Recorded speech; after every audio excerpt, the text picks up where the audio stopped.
O, tsagain mo naman, te. Huwag na masyado kang mahilig. Tsagain mo naman. Hindi naman ako mahilig eh. Kaya lang siyempre. Nag-deny pa? At saka, yun na nga.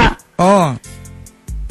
Ano ko sa kanya, yun lang naman problema ko rin naman sa kanya, yun nga lang. Pero mabait naman siya sa akin. Halimbawa. Nararamdaman ko naman mahal na mahal ganito niya.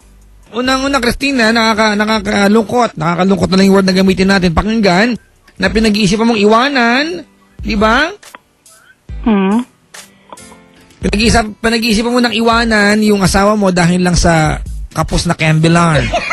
Pero, kumbaga, hindi kita masisi, kumbaga, pangangailangan yan, di ba? Oo. Kaya lang, nakakalungkot lang din na parang wala kang tiyagang turuan siya. Baka kulang sa practice. So, kung ako sa'yo, Sobrang na nga sa practice. Hindi ko ako sa'yo. Kaya alam, pag gamisan, sinasabi ko, halika, maglaro tayo. Sasabihin sa'yo, no. Ganon? I'm not in the mood. Ano daw? I'm not in the mood. I'm not in the mood. Sasabihin sa'yo. Ganon. Kaya yun. Oo, ganun na nga yun, Papa Jack. Ganon. Parang, ano kaya sagot ko dito sa Ilonching? Parang di ko alam. Ano pong gusto mong tanong sa akin ulit? Parang, masagot ko na, oh. Ayun na nga ang tatanong ko. Nahirapan ako. Ha? Anong dapat kong gawin? Sige, ako muna, ha? I mean, Okay, ganito. Christina, ako muna. Tiyaga pa rin ba ako? Pag-aralan ko pa rin bang maigi? Alright, Christina. Hindi. Ayun. Christina, narinig mo ako? Oo. Okay lang ba? Makinig ka muna? Sige. Sige, ha? Okay. Quiet ka muna, ha? Okay. Okay, brace yourself.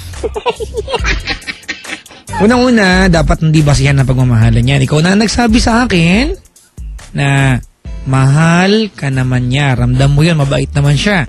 Kung mayroong pagkukulang, doon lang sa aspetong sexual. Tama ba, mali?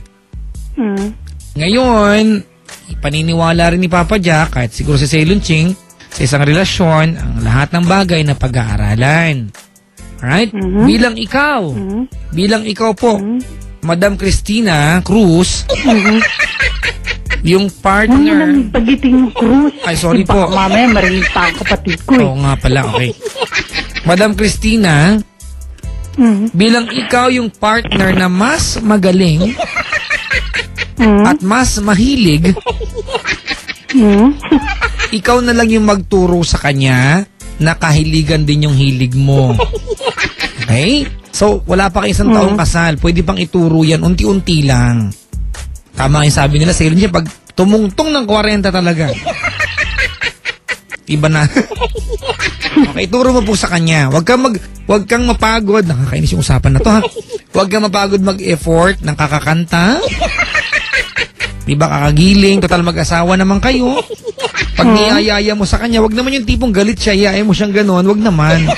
Antayin mo naman na pwedeng nasa mood siya, diba? Magtanggal ka ng palda sa harap niya, mag-asawa naman kayo. Walang masama. Pero, nakakapikon na part yung pag-isipan mong iwanan siya dahil hindi siya gaanong mahilig. Parang, diba? Parang nakakainis lang. Yun lang ba ang basihan ng ng inyong pagsasama, yung Cambelar? Parang, ang pangit lang po pakinggan. Diba? Oo. Ganun lang po. Okay? Okay. May tanong ako sa'yo. Ano ba ang gusto mong mangyari? Magkaanak kayo o mag-Cambelar araw-araw? Alin sa dalawa? Pareho. So gusto mo mag-Cambelar kay araw-araw para magkaanak? Siyempre naman, no? Ano yung mga weaknesses niya? 43 years old na ako. Ano yung mga kahinaan niya? Ha? 43 years old na ako, no? Okay, Siyempre naman, gusto ko sa pagtanda ko, meron namang mag-aalaga sa akin, di ba? Tanong ko lang po, ano po yung mga kahinaan niya? Pag halimbawa natutuloy na, o ano ba yung usually ginagawa, ba't natutuloy? Umiinom siya ganon? Hindi naman kasi Hindi ko nagsabi sa akin kanina. Hindi ko alam kung bakit bigla na lang minsan nasa heaven ka na, bigla, papasok ka na, bigla na lang mapapalabas ka bigla. Kasi, bigla nga, yun na nga, bigla na lang siyang nawawala. Parang hindi ko kaya tong sagutin na to, pero ang akin lang, pag-aralan mo ituro sa kanya mga bagay na hilig mo. Okay? Yun naman ang sinasabi ko naman mga hilig ko eh. Di sige, patsagain mo lang, tuloy-tuloy lang. Ganon? Kailan ka po ba nag-umpisa magkahilig na nag-asawa ka na lang o nung dalaga ka pa? Dalaga pa ako, no? Mahilig ka na po nun. Ha? Dalaga ka pa, mahilig ka na po. Medyo. Wow, talaga naman po, ano? Nung kalakasan mo, mga araw-araw ba, ganon? Hindi naman. Mga ano po? Minsan-minsan na lang din. Yun pala eh. Wala naman palang pagkakaiba ngayon. Kaya lang nag-asawa ka na gusto mo, panay-panay na. Siyempre naman, kaya ka nga nag-asawa, di ba? Grabe talaga yung dahilan ng pag-asawa niya. Kembilar talaga, ano? Hindi naman, sabagay, okay lang naman din kahit wala. Basta, importante, mahal niya ako. At hindi niya ako lolokoy. Yun pala eh. Bakit nagagaganyan ka?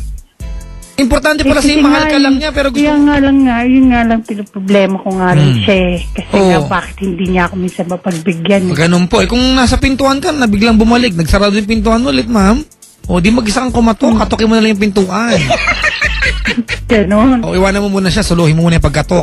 Ganon. Okay. Baka pag nakita ka niya kumakatok sa pintuan, maawa, tulungan ka niya, ganon. O kaya gawin mo kaya-aya yung view, baka naman kasing pangit ng view. Minsan yung likod bahay, damuhan mo din. Paano damuhan?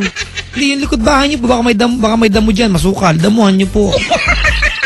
Wala nga yung damo dito ngayon, puro snow na. Alam nga, nasa snow naman kami. Hindi nga nagkasa ako lalo. Kita mo, hindi na-gets. Pero okay po yan. Sige, paano, okay, I don't know.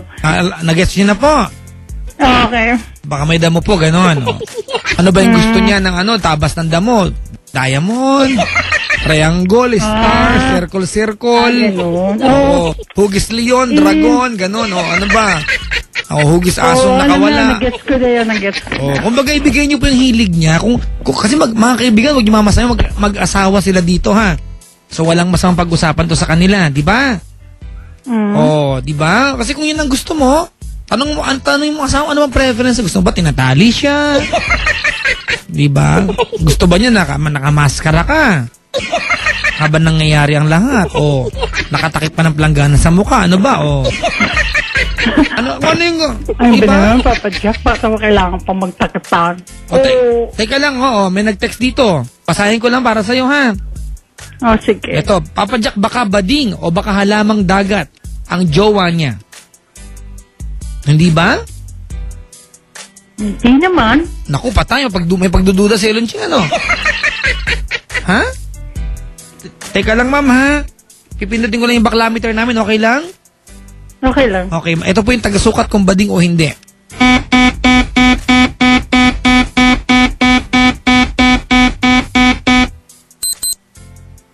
Yan na. May result na po tayo.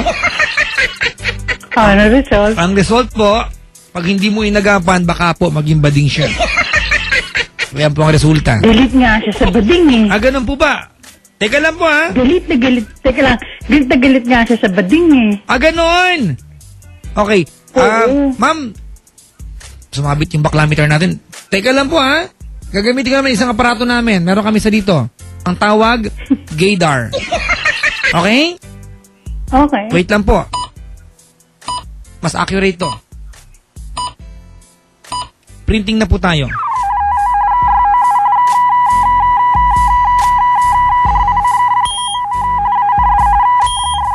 Okay. Uy, naku ma'am, ang resulta parang hindi maganda para sa'yo.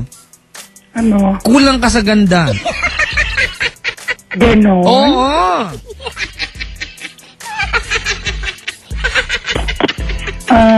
Palagi ko, maganda naman ako eh. Ano po? Palagi ko maganda ako. Naku, maganda.